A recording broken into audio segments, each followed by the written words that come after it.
Blessed Sunday, welcome to church. Okay, let me go back. Right. Okay, Pastor Wei Kang shared with us about living out our faith 2 months ago. And last week, he gave us some definition of what it means to live a flourishing life. So today, I'll be sharing with you on living out the teachings of Proverbs 27. Yeah, let's do a recap. That's what Pastor Wei Kang like to do, right? So to live a flourishing life is to what? Oh, I think I must ask him to come again. He just did that. To live a flourishing life is to live right, then live well, and live happily, right? Pastor Zhang Li shared in her first May sermon that she did a survey with 40 over Jubilee's members on their knowledge of Proverbs. Some members shared that they don't quite agree with some teachings in Proverbs, and some felt that certain teaching don't seem applicable in this era. Pastor Zhang Li's daughter also shared her challenges in applying the teachings. To truly embrace the teachings in Proverbs, we need to know that every word in the Bible is God's breathed, inspired by the Holy Spirit, so that we can be equipped for every good work we are to do. We are to receive them with an open mind and an open heart. By renewing our mind will then lead to the changes of our heart. Do not let the relativism of the world pollute our understanding and application of the Bible. In Romans 12:2, do not conform to the pattern of this world, but be transformed by the renewing of your mind. Then you will be able to test and approve what God's will is, His good, pleasing, and perfect will.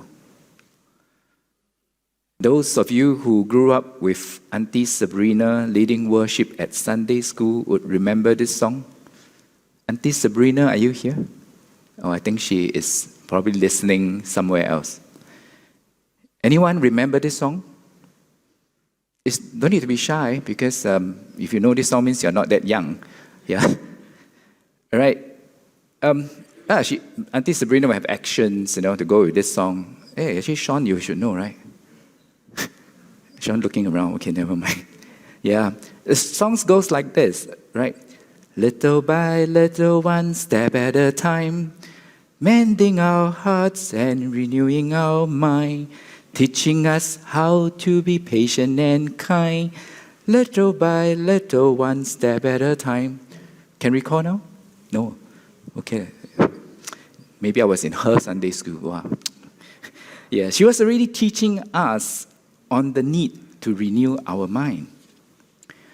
In my counseling work, I had people who came for counseling telling me, Jonathan, I don't believe in counseling, but I'm here because my family asked me to. Or they may doubt the effectiveness of suggested treatment modality. When our mind is fixated, any positive shift will be difficult. It will also be challenging to see changes to our hearts. Let us read Proverbs 27 with an open mind and an open heart, and explore how Proverbs 27 teachings can help us live right, live well, and live happily. Proverbs 27, verse 10 and 14.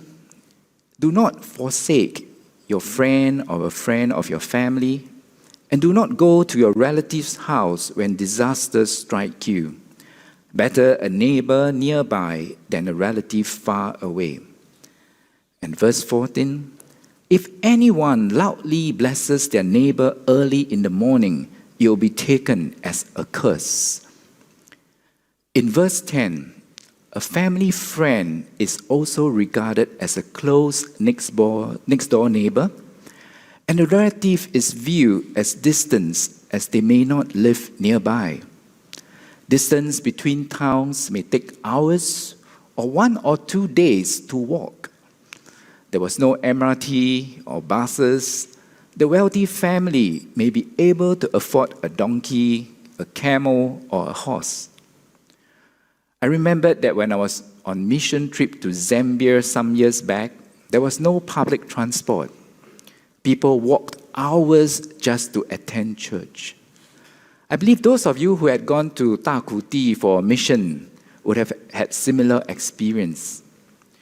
Thus, when in an emergency or urgent needs, it is better to seek immediate help from your neighbor rather than depend on a relative who lives far away. There's a saying in Chinese, 远亲不如近邻. In verse 14, if anyone loudly blesses their neighbor early in the morning, it will be taken as a curse. In the Bible, after the priest completed his prayer, he would then turn to the congregation and bless them in a loud voice. However, blessing a neighbor very loudly and too early in the morning, although with good intention, would be deemed as insincere. The loud and untiming blessing would wake up your neighbor from their sleep. Instead of appreciating your blessings, they will see it as a curse. This reminds me of the Catholic church that is just beside my block. On the eve of Chinese New Year, we will usually stay up a bit later to prepare food for the first day of Chinese New Year. We will do some last-minute spring cleaning. Then we will wrap our ang pao, So we tend to wake up a bit later the next morning. But boy, at 8:30 a.m., you will hear tong chang, the drums and cymbal of lion dance coming from the Catholic Church. So the first thing that came to my mind, wow, the priest must be a Chinese, and he's trying to bless us with lion dance. But to be frank, I know very well that the whole block must be cursing because they were woken up from their beauty sleep early in the morning. And I'm quite glad, actually, for the last 2 years, due to COVID, there was no more lion dance on the first day of Chinese New Year. I'm not sure next year, yeah? So who is your neighbor? As a member of this big Jubilee family, who are our neighbor? In Luke 10, we were told to love our neighbor as ourselves. In the parables of the Good Samaritan, Jesus pointed out that the Samaritan who showed mercy to the injured man and took care of him is the good neighbor. And Jesus said, "Go and do likewise." During Jesus' ministry on earth, he demonstrated how to be a good neighbor. By serving the last, the least, and the lost. In Matthew 25:40, we were taught that whatever we do for one of the least, we do it for Jesus. And in 25:35-36, for I was hungry and you gave me food. I was thirsty and you gave me drink. A stranger and you welcomed me. Naked and you clothed me. Ill and you cared for me. In prison and you visited me. Rather than spend his time with the wealthy and noble, Jesus spent his time with the last, the lost, and the least. People like the tax collector, prostitute, the poor. In fact, Matthew was a tax collector before he became Jesus' disciple. If Jesus lived in our era, I believe he would be walking the community and doing the same thing. In the early period of COVID-19, anyone who came in close contact with a person down with COVID would receive a stay-home notice, SHN, right? Yeah. And is not allowed to leave the home. Many families received stay-at-home notice, and no one was able to go out to buy groceries or food. In the north, a few churches got together and became the Good Samaritan, overcame the fear of getting COVID themselves, bought groceries and medicine for the families, and delivered them personally. There was no need to preach the gospel. Through their actions of love, I last heard that one family started to attend church regularly. Jubilee Church has been at Tanjong Pagar, Tiong Bahru area for many years. We were closely connected to the Tiong Bahru community in the late 40s and early 50s. Can anyone tell me where is this place? Let me check if you know your community. Oh yeah, who said that? Well done. Yes, that's Tiong Bahru CC. Okay, looks like we know our neighbor, yeah? Yeah. So, I was there a few months ago and saw this piece of history on their wall. Singapore First Community Center.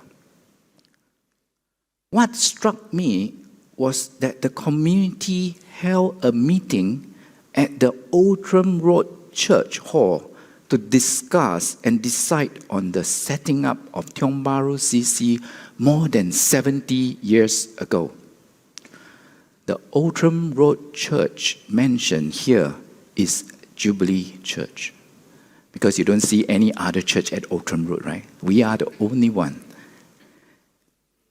Our church started the first kindergarten in Singapore more than 100 years ago, the Chinese kindergarten, and also played an important part in setting up the first community center in Singapore. See how God used Jubilee in the earlier years. This is a recent picture whereby our senior pastor, Reverend Wei Kang, and Elder Wan Feng attended the Tiong Bahru CC 70th anniversary dinner. Our late Elder Yao Zifang, our brother Chen Lian's father, Sister Sabrina's father-in-law, was a patron of Tiong Bahru CC. He conducted at the choir, served as the treasurer, and was involved in community work. I didn't know that he was so involved serving the community until I went to one of Tiong Bahru CC event. Many of the veterans in the community have fond memory of him. As a Jubilee Church members, how do we want to function as a good neighbor? How do you want to bless your neighbor? Go up to the rooftop of Jubilee Church and shout blessings early in the morning? Or you want to send a drone over to play a blessing, because we have our drone expert here? Or do we want to live out our faith by getting into action? Jubilee Church will be celebrating our 140th anniversary next year. Do you want to do something to bless your neighbor? Our neighbor, Tiong Bahru CC, is organizing a Christmas celebration in December and has invited Jubilee Church to be part of the celebration. One of the events will be at somewhere near Tiong Bahru, this place. Have you all been there? No? Do you know where is it? I think we only know Tiong Bahru Market, right?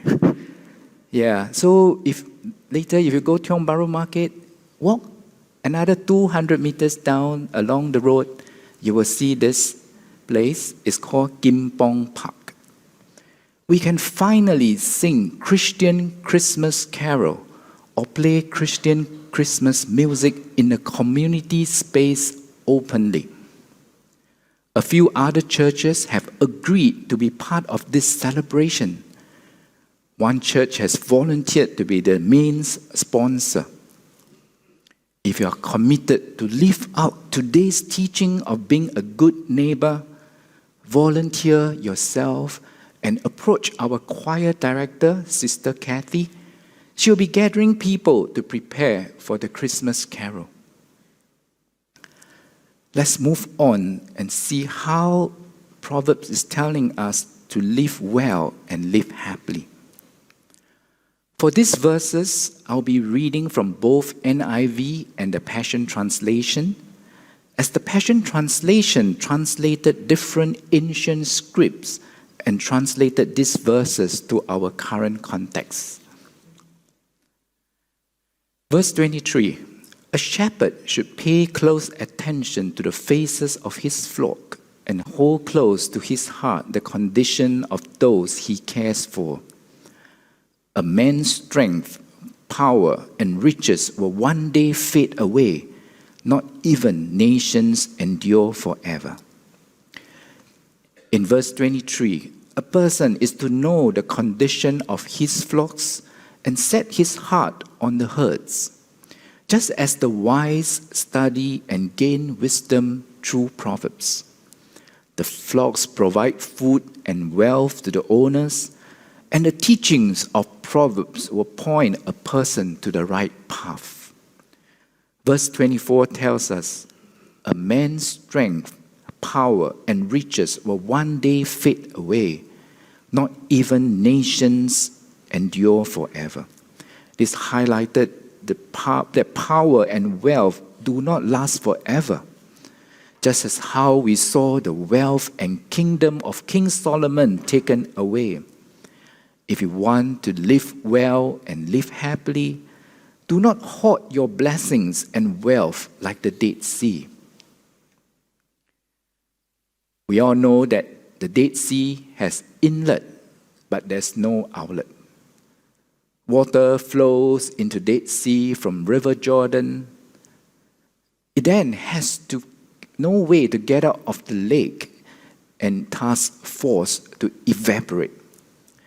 As such, the concentration of the salt is about 35%, and you can float in it without much effort. I believe some of you have been to the Dead Sea, right? Yeah, I think probably you were busy with the Dead Sea clay, or trying to look good, Yeah, so you can float. Yeah, however, you cannot find any fish or sotong, your favorite squid, because no life, except some bacteria. So you cannot have your favorite seafood dinner by the beach. For verses 25 to 27, NIV versions stay with the original text of goats and lambs, while the Passion Translation translated the verses to our current context. So I'll be reading from the Passion Translation, but you can take a look at the NIV as a reference.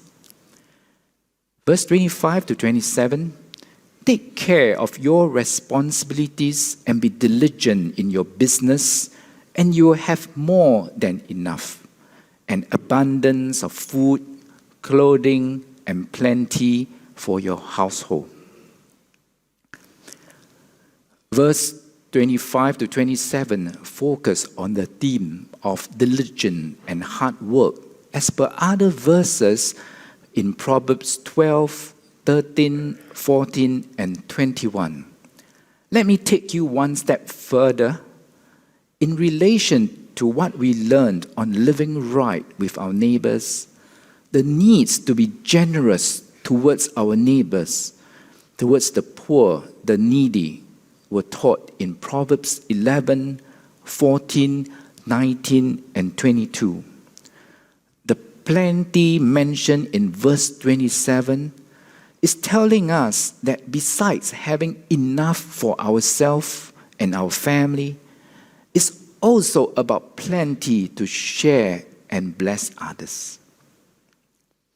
Paul reminded the Christian at Philippi in Philippians 2:4, not looking to your own interests, but each of you to the interests of the others. Thus, use your access to bless the last, the lost, and the least, rather than store up our wealth which will not last. Let me stress again, having enough or excess is to bless others, not gorging them. In Matthew 6, verse 19, do not store up for yourself treasure on earth where moth and vermin destroy and where thieves break in and steal. For where your treasure is, there your heart will be. And verse 24, no one can serve two masters. Either you will hate the one and love the other, or you will be devoted to the one and despise the other. You cannot serve both God and money. We need to know that every moment we live and the blessings we received are gifts from God. A grateful heart will make us happy. Grateful for the sheep that provides milk, wool, meat, and wealth. Grateful for the servants who help to care for the flocks and the home. Grateful for the blessings that God has given us. Let's learn to count our blessings and show our gratitude. I know of a very wealthy lady. Her family was blessed with great wealth, possessing many properties, drive good cars, fat bank account, but she was very unhappy and lamented that God did not bless her, and she stopped going to church for a while. There are two things that went missing in her life that made her very unhappy. She failed to count her blessings and be grateful for what God had given her. And she was like the Dead Sea, storing up all her wealth, but there was no outlet. Going back to this slide which I shared earlier about being a good neighbor, I believe some of you would have caught the numbers that 1,000 families were blessed. Who would foot the bill of 1,000 families, as those churches are not the mega church with strong financial abilities? I must clarify that the following sharing is not to blow the trumpet of any organization or anyone, but as a witness of seeing a good neighbor blessing the community. The CEO of Far East Organization has been a great steward in running his businesses, as well as being a good neighbor in blessing the community. No KPI was set about how many people came to know Christ through all these good works. He was just being the good Samaritan as taught by Jesus. If God blessed you with more than enough, instead of looking at buying the next property or a better car, do you want to lift up your faith by being a good neighbor? You may say, Jonathan, I only have a little more than enough. Nothing like the CEO of Far East Organization. So how can I bless? Well, you can start small by sponsoring a few children from the low-income families to join our JCCM Children's Camp in December. Or you can buy a table at Jubilee Church Christmas lunch, the Ai Yin, and invite the low-income families to join you. Another way to live happily is hidden in the following verses. I'm reading from the NIV, verse 15 and 16. A quarrelsome wife is like the dripping of a leaky roof in a rainstorm. Restraining her is like restraining the wind or grasping oil with the hand.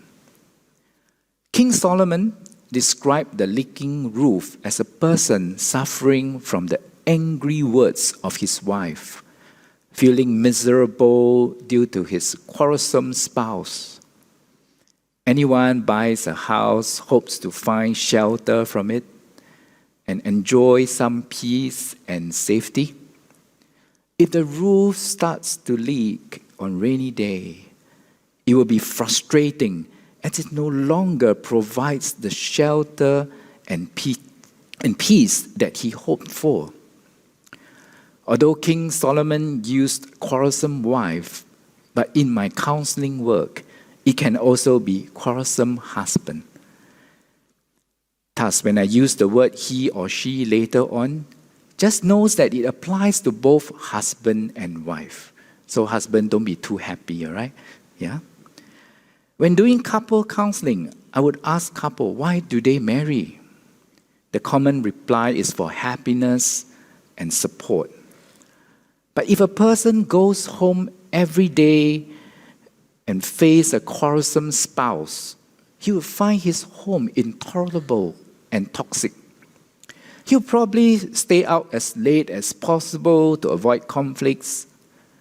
This happened to some of my clients who approached me for counseling.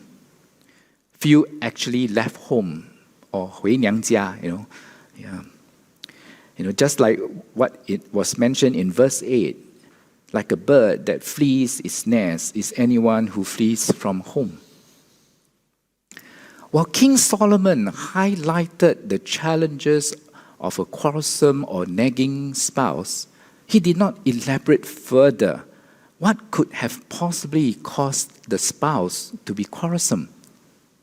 Let me share with you the iceberg model that I frequently use in counseling. Some of you have watched the movie Titanic. Okay, the younger ones probably not. Yeah, I believe you always remember that scene where the actress and the guy, stand in front of the boat and they're whispering sweet nothing. I can't remember what they said. Yeah. And I believe you also remember how the ship sunk, right?